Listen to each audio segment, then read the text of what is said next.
Alright, so I want to welcome you all to the ShantySkidz YouTube channel. Today we're going to be doing some work on my 240sx, so let's get outside and I'll show you around the car. So this is it. This is my 1991 240sx. Since I've owned it, it's been about a year and a half now. I've done quite a bit to it. It was bone stock when I got it. I mean, the first thing I did was welded the diff, and literally the next mod I did was an SR20 swap, so... I mean, after that, I got coilovers and wheels and stuff like that. I do have that other back wheel. It's just a blowout on it. Need to get 2 more tires mounted.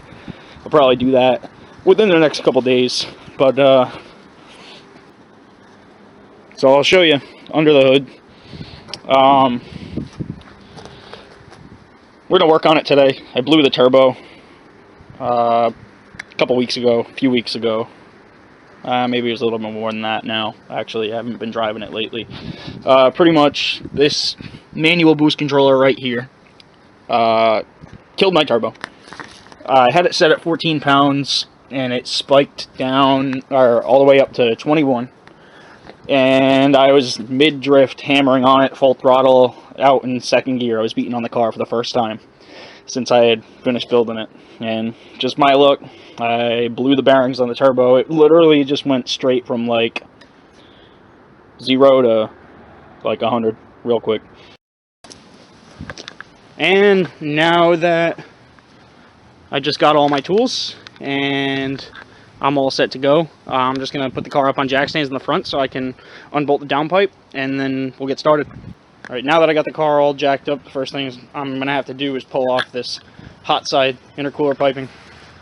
I already loosened everything up, so I should just be able to pull it right out. I'll start with this little vacuum nipple on the blow-off valve. Move these clamps out of the way real quick.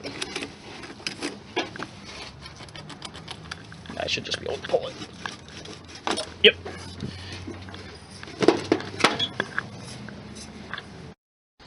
So I'm just pulling this coolant line over here, and you know, just casually I hear some weird-ass noise.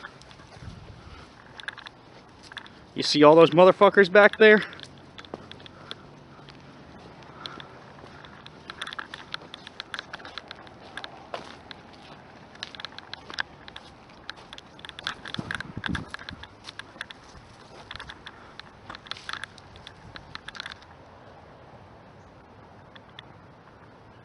That's a whole fucking flock of turkeys.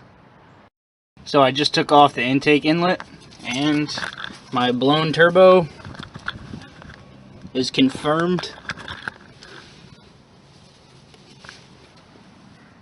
It's actually silver. It's metal shavings. If you can hear this, you might be able to.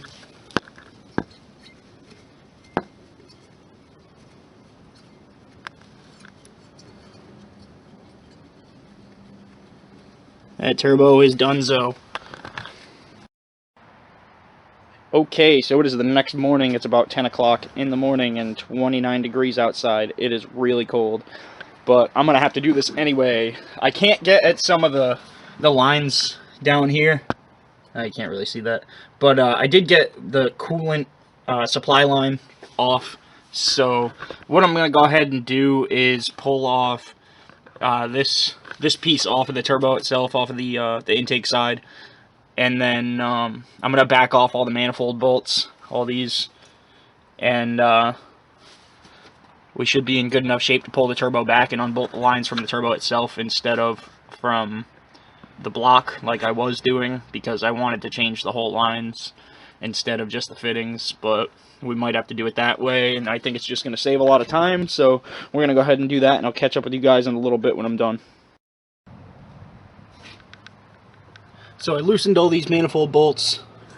Every single one of them's cracked loose. I'm going to go ahead and back them off, pull the manifold off, and try and get at that top oil fitting right there.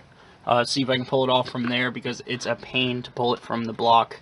The line keeps twisting, and I don't want to have to replace the line. So I'm going to back off the manifold. I'm going to take care of that oil supply, and then I'll drop the tube from the oil drain, and we should be good to go to pull the manifold off.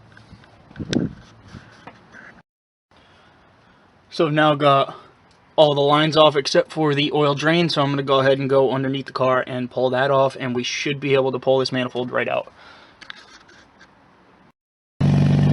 So I finished this last night. The battery was dead, so I didn't really get to start it. It started right up.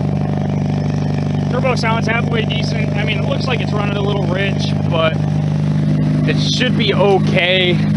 Alright, so I hope you liked today's video. As you know, I finished the turbo up last night. I gave the battery a chance to charge, and I did like a leak down check. The only thing that I'm leaking is power steering fluid, and that's because the return line's kinked, so I'm going to fix that in the near future, but I definitely want to go out and rip it now. I set the boost controller to 10 psi, that way if it spikes, it doesn't spike as high and it doesn't ruin the turbo. So now I guess I'm just going to take it for a test drive, and I'll see you guys soon.